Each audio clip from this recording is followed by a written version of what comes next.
Hey guys, princeofMacedon here. We're going to do a commentary video for Total War Rome 2. Rome versus the Getae. And I command the Romans here. My opponent's name is the Last Eagle. And during this battle, my opponent did one of those old switcheroo factions at the last second. It's supposed to be Rome versus Rome, but then he switched to the Getae. I was like, whatever.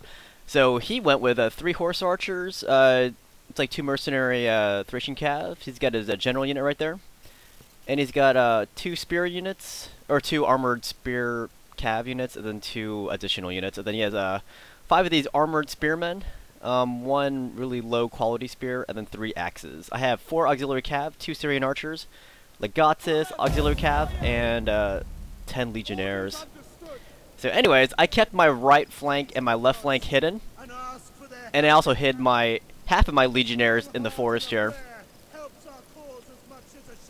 That one was a very low quality army, but it gave me the ability to field a lot of legionnaires, 10 legionnaires. And here's my opponent's Getae army. Yeah, I forgot what the name of these Getae units are. Bow horsemen. You saw his Thracians already. I've been using them lately in my Macedonian battles. Noble horses, noble horses. These are called spears. Mercenary axe warriors, noble swords. So that's what we can see so far.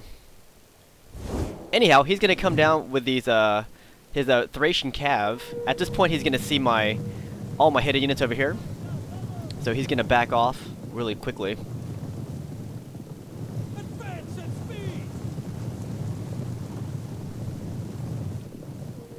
Alright, over on this side, what do we got? More cav movement over here.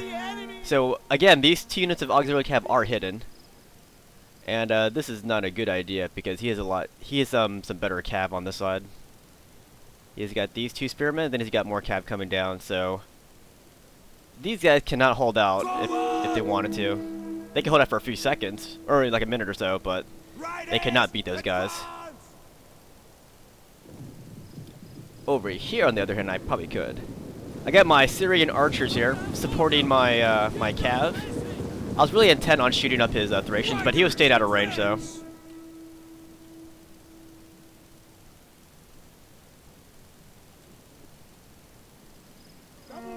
Double time! This is my legionaries. These are the type of legionaries that Caesar would have used in his army. But yeah, what I like about legionaries is you can buy crap loads of them on large funds. I mean, not tons, but you can get a lot.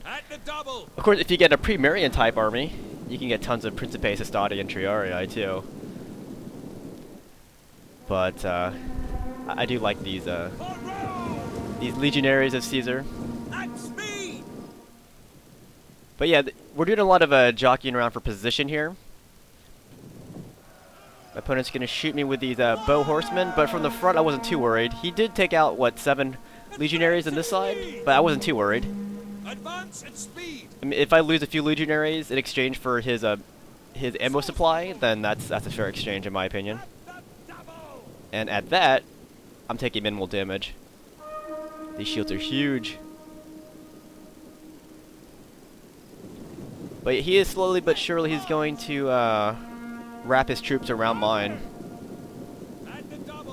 This is not the kind of fight I like because right now I'm responding to him, and I don't like that because right now my opponent's dictating the pace to me. But sometimes you have to fight from the position that you're in. You just gotta roll with the punches. Not everything goes your way. So I put my auxiliary infantry over here because that's where all of his cav is. And he starts to shoot my auxiliary infantry. So here's the new position here. I got half my legionaries in the front facing his infantry. That's when he starts coming down. And now I got my archers firing at his Thracians over here. See my Syrians? Those are my guys, don't worry. He won't crash into my archers yet with this cav, don't worry. They will eventually, though. Anyhow, he starts going in for the fight. He's going to tie down my legionaries. I start reshuffling my position at the last second. That way he can't adjust his attack either. Because if you stay in the position that you want to fight in, he's gonna be able to adjust. So that's why I wanted to change it to last second.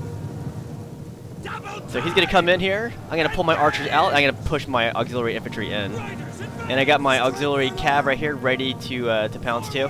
And auxiliary cav isn't great, but they can hold back the enemy for a bit. Those are his skirmishers. I can't really engage them unless he lets me. So here, I don't really hope to take out his noble horses with an auxiliary cav unit. I really don't. It's really just to tie them down while my legionaries do their thing. I figure my legionaries that they can fight most of these guys one-on-one. He wasn't bringing too many elite units, so I figured, you know, we can do it. So anyhow, I snuck out a unit of auxiliary cav. While the rest of my calves tied these guys down, I snuck out one. These guys. And I'm going to use these guys for hammer and anvil. He probably thinks I'm going for his bow horse, but I'm really not. I'm going for the backs of these guys. That's going to cause these guys to start to waver. And I'm using my general right here to inspire my men. Make sure they don't come back, or make sure they don't break. I want them to come back. But over here, he sent in his spear horses to take out my archers. They got kind of cut out position. So I'm going to send in my last reserve unit of auxiliary cav to come into them. I'm also going to activate my general. And luckily, I still have these auxiliary infantry here as reserve. I wasn't sure what to do with them, if I should push him back over there or move up here and help these guys out. I think I should have helped these guys out. To say the least. But meanwhile, while all that's happening, I was sending in my auxiliary cav. They've been just hammering the backs of these Getae barbarians from behind, and it's been tipping the scale in favor of the Roman infantry. So I can lose the cav fight as long as my infantry does their thing. So yeah, I did manage to kick out those spear cav units that he sent in against my archers. I lost 12 horses in my legatus unit.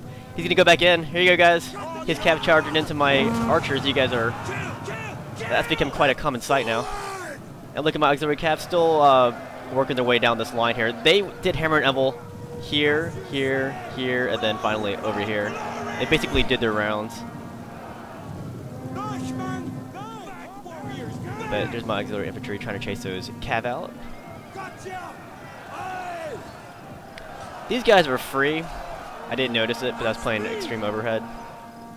So I could have used them to hammer and anvil as well, but my legionaries got this part. Although his general is kicking a lot of crap. His general is, I think it's his maybe 1 or 2 only elite infantry units he had. I think he might have had 2 noble swords, I forgot. But these guys are doing pretty well against my legionaries. But I'm about to put the hurt on them after I clear these guys out. But you can see this battle is going totally in my favor. I think the crucial part was slipping away my auxiliary cav and smashing the backs of his units. I think without that, it would have taken a lot longer to free up these extra units here. See this? How we got free legionaries just kind of roaming around now, helping out well, fighting against his cav. So I think that was definitely the turning point in this battle. That freed up a lot of my legionaries a lot quicker. And you can see his general is dwindling. Sorry, where's he at? Here he is. He's about half strength right now, his general.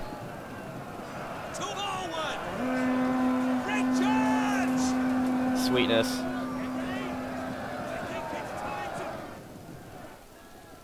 And so yeah, just finishing off his troops over on this side. So, you know, I eventually won this fight over here, and I also won the main infantry fight. But what he's going to have left after all of this hammer and anvil, he's going to have his general here. He's about to bite it, but he's surrounded. And then he's going to have his skirmish cav. He's going to try to charge in over here, see this? Or maybe not. He does charge in it with one of these cav units. Trying to free up his general. Pretty sure it's this unit right here. But look at that, I have all these free units now. And those skirmishers, there aren't too many of them, so I wasn't... Oh, here they go. Yeah, I wasn't too worried about his skirmishers, because he doesn't have enough ammo to take out all my guys. Forward! It's just impossible. And his general, this is the really big part right here. Killing his general.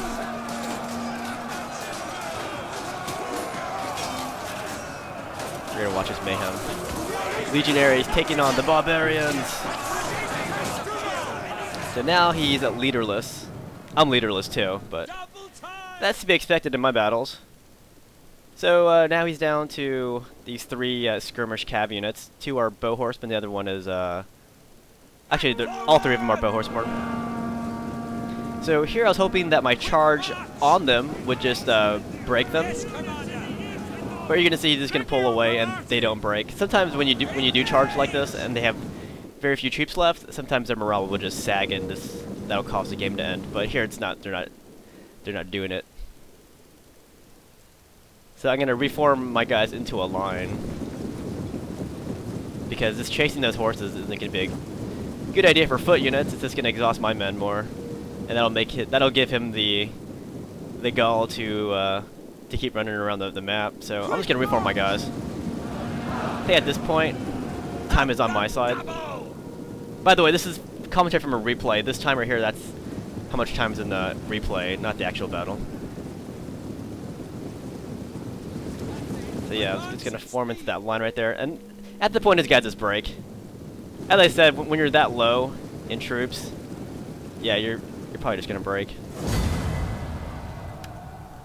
Good game to my opponent, the last Eagle, and let's go look at the damage here. His general killed tons, 145 of my legionaries.